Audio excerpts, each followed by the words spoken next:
남부 법원장님께 질의드리겠습니다. 네, 평소 재판을 통해서 인권 신장과 절차 보장 이런 것들에 매우 관심이 많으시고 제대로 잘 하고 계신다라는 평이 좀 많아서 여쭤보겠습니다. 그 재판 비공개 관련해서 여쭤보겠는데요. 재판을 공개해야 된다라는 것은 우리 헌법과 법원 조직법에 있습니다. 그렇죠? 재판을 공개해야 된다라는 그 취지는 사실 헌법상 공개 재판을 받을 권리도 당연히 있지만 공정한 재판을 위해서입니다. 동의하십니까? 네, 그렇습니다. 네. 실제로 재판을 공개하는 게 효과가 있을까 이렇게 반문하실 분들도 있지만 법원장님 보시기에 실제 공개 재판이 공정한 재판과 연결이 됐고 효과가 있다고 보십니까? 의원님 의견에 동의합니다. 네.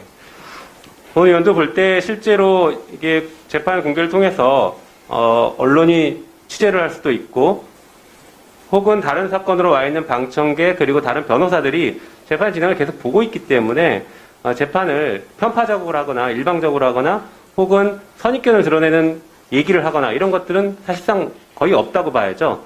물론 법관 평가 등을 통해서 보면 가끔 그런 사례들이 나오긴 하지만 그 역시 재판이 공개되기 때문에 법관 평가를 통해서 우리가 알 수 있는 것이라 본 의원은 생각합니다. 동의하시죠? 네. 네. 실제 또 이렇습니다. 대법원 판례에는 재판이 공개 금지 사유가 없음에도 공개 금지 결정을 하는 경우에는 공개 재판을 받을 권리를 침해한다.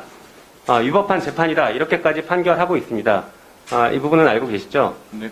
네. 그래서 앞으로 이제 공개 재판과 관련해서 법원장님께서도 조금 더 관심을 가져주시기를 당부드리면서 중앙법원장님께 질의를 드리겠습니다. 여지껏 공개 재판주의에 대해서 말씀드렸는데 원칙적인 모습은 그렇고 현실은 또 좀 다른 것 같습니다. 보니까 대표적으로 국정원 직원들과 관련된 사건을 진행할 때에는 법원이 거의 다 비공개 재판을 합니다. 국정원 직원들이 범죄를 저질러서 형사 피고인으로 재판을 받는 경우에도 국정원 직원들, 피고인들이 비공개 요청을 하면 거의 다 비공개 재판을 해줍니다. 국정원 직원들이 재판을 받는데 비공개 사유, 우리 헌법에서 정하는 비공개 사유가 뭐가 있는지 한번 보겠습니다. 국가안전보장, 안녕질서, 선량한 풍속을 해야 할 우려. 이 국정원 직원들이 재판받는 게, 범죄를 통해서 재판받는 게 이 사유에 해당한다고 본 의원은 보지 않습니다. 법원장님 어떻습니까? 어떻게 생각하십니까? 국가안전보장에 관련이 있다고 판단하는 걸 보통 특히 국정원 직원법에 네. 법원이 국정원 직원에 대해 재판할 때에 좀 특별한 좀 조치를 취할 수 있는 근거 조항이 있는 것으로 알고 있습니다. 네, 그 근거 조항이 법원에서도 네, 두 국정원 조항을 직원법 근거로 17조입니다. 해서 비공개로 하는 걸로 알고 있습니다. 네, 재판장님 말씀 잘해주셨는데 국정원 직원법 17조인데 거기는 직무상 알게 된 비밀 누설하지 말라는 것이지 국정원 직원이 피고인으로 재판받는 것을 비공개하라는 규정은 아닙니다. 비공개 규정은 헌법상 지금 명시적으로 나와 있는 3가지 이외에 다른 규정이 아니거든요. 그래서 비공개 재판이 이렇게 많이 늘어날 필요가 없다. 비공개 재판은 정말 제한적으로 인정돼야 되고 대법원 판례처럼 비공개 사유가 지금 없는데도 비공개를 했으면 그 재판이 위법한 재판으로 판단을 하는 게 맞다라고 본 의원은 봅니다. 그래서 조금 더 말씀드려보겠습니다. 사례를. 국정원 직원이 증거 조작을 한 재판이 있었습니다. 잘 아실 겁니다. 서울시 공무원 간첩 조작 사건에서 국정원 직원들이 증거를 조작했죠. 네. 그 재판, 국정원 직원들이 증거를 조작한 그 재판이 다 비공개로 진행된 거 알고 계십니까? 그게 비공개로 진행될 만한 재판이라고 보십니까?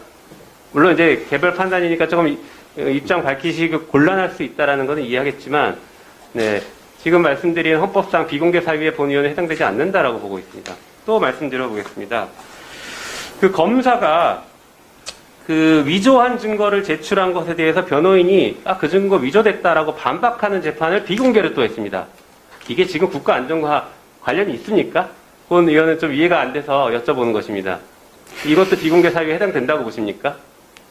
재판 진행 소송 지휘에 관해서 당부를 제가 말씀드리는 건 적절치 않음을 양해해 주시기 바랍니다. 알겠습니다. 그렇게 답변하실 것 같았습니다. 예, 그 다음 또 여쭤볼게요. 국정원 직원들뿐만 아니라, 아까 서울시 공무원 간첩 조작 사건에서 조금 더 연결이 될 것 같은데요. 증거보전 재판이 있습니다. 피고인의 여동생의 법정 증언을 듣는 재판에서도 역시 비공개 재판을 합니다. 이 사람은 국정원 직원도 아니거든요. 오빠가 간첩행위를 했다라는 걸 진술하는 법정 증언을 하는 마당에 그걸 비공개 재판을 했습니다. 이렇게 비공개 재판이 지나치게 남발됩니다. 아시다시피 서울시 공무원 간첩 조작 사건은 말 그대로 간첩을 조작한 사건으로 이미 확정 판결까지 났습니다. 그런데 그 재판이 계속 비공개로 재판이 진행되다 보니까 그런 것들이 빨리 발견되지 못하는 것입니다.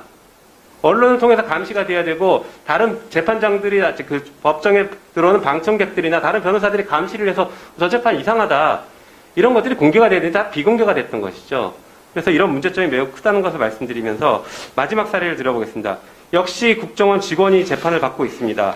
직권남용과 위증으로 재판을 진행받고 있는데 비공개 재판으로 계속 진행됐습니다. 그런데 얼마 전에 그 사건의 피해자 변호인들이 이 비공개 재판 문제 있다 항의하니까 공개 재판 전환했습니다. 이거는 이런 방식의 재판은 일관성도 없는 것 같습니다. 그래서 비공개 재판이 공개 재판주의가 얼마나 중요한지는 여기 계신 법원장님들 너무 잘 아실 것 같은데 이 공개 재판주의가 제대로 지켜질 수 있도록 재판 운용하실 때 이 부분은 좀 많이 관심을 가져주시기를 당부드리겠습니다. 그리고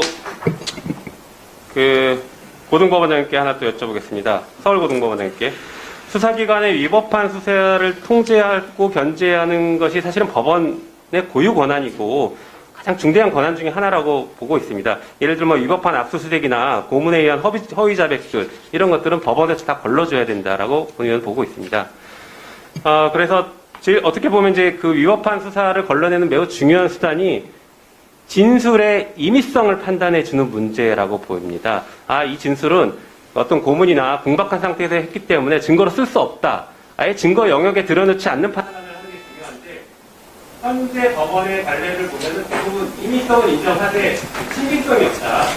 이 사람은 이런 상태에서 진술했기 때문에 신빙성이 없습니다. 이런 판단을 주로 하고 있는 것으로 보여져서 법원이 위법사를 통제하기 위해서 그 전 단계인 증거 능력 판단을 우선적으로 먼저 판단할 수 있는 그런 것들을 좀 고민해 주시기를 부탁드립니다. 네, 유념하겠습니다.